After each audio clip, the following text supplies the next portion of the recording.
With more than 1/3 of the city laid waste, Tokyo is taken off the list of incendiary targets.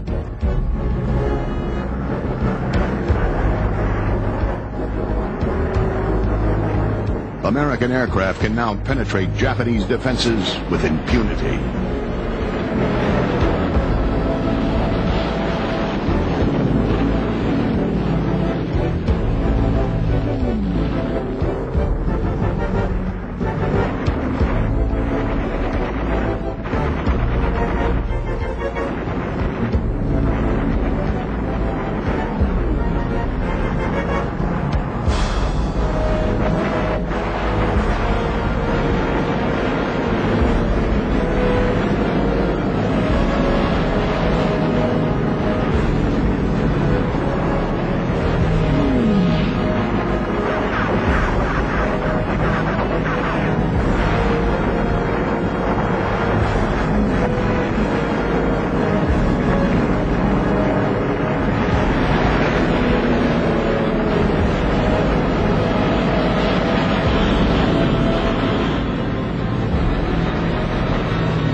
Following the attacks, the government issued emergency food rations to the survivors. They also organized special refugee trains to get more people out of the city. The magnitude of the American B-29 raids was overwhelming. Almost 100,000 people perished in a single night. Most of them were burned beyond recognition. Japan's air losses have reached catastrophic proportions. Nearly 2,000 planes a month. The civilian population, underfed, fatigued, and discouraged, are at the end of their endurance. In a last valiant effort, hundreds of Japanese planes are specially fitted for kamikaze attacks. If B-29s cannot be shot down, they'll be brought down by mid-air rammings. The kamikaze were mostly young, 19, 20 years old. They were chosen because of their aptitude for flying. Most of them tended to be bright young men.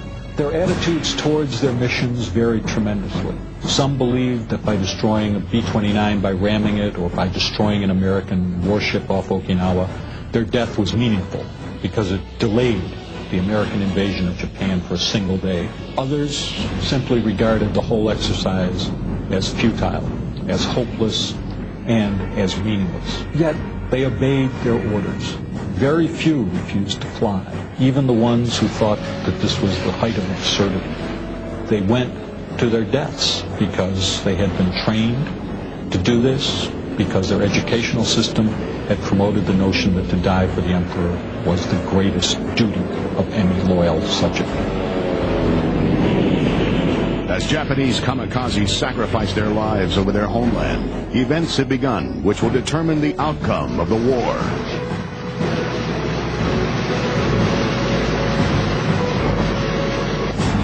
On the morning of August 6, 1945, a B-29 takes off. Its mission is to prevent an invasion of Japan.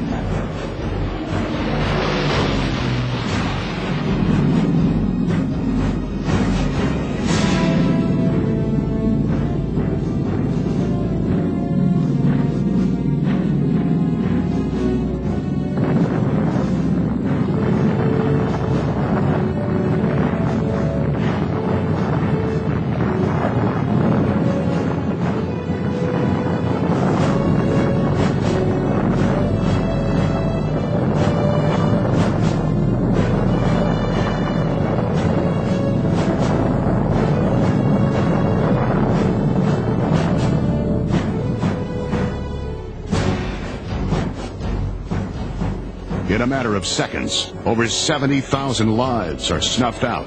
Another 70,000 are gravely injured.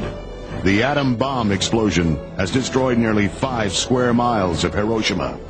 Before Japan has time to recover, an atom bomb is dropped on Nagasaki on August 9th. On August 14th, the Japanese government decides to accept the Allied terms of unconditional surrender. Atomic warfare has made further resistance futile. American B-29 pilots on Tinian are happy the war is over, but are not fully aware of what has happened to Japan. The realization of nuclear warfare will raise controversy about American tactics, but most servicemen agree that the atomic bombs saved thousands of lives on both sides by preventing an invasion of Japan.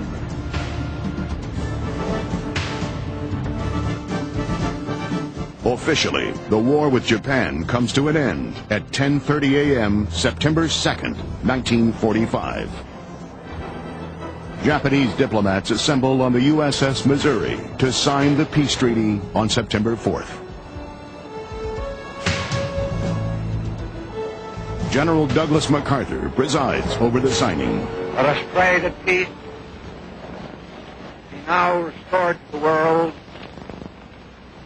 that God will preserve it always.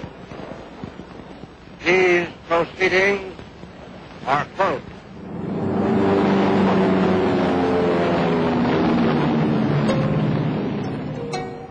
After the peace treaty is signed, American forces occupy all of Japan. The Japanese never understood that the United States was deadly serious about unconditional surrender and would enforce it no matter what the cost. For the millions of Japanese who now have to live with defeat, life will not be easy. But there is a proverb that says, after the rain, the ground becomes firmer. This saying would give some solace to a defeated country.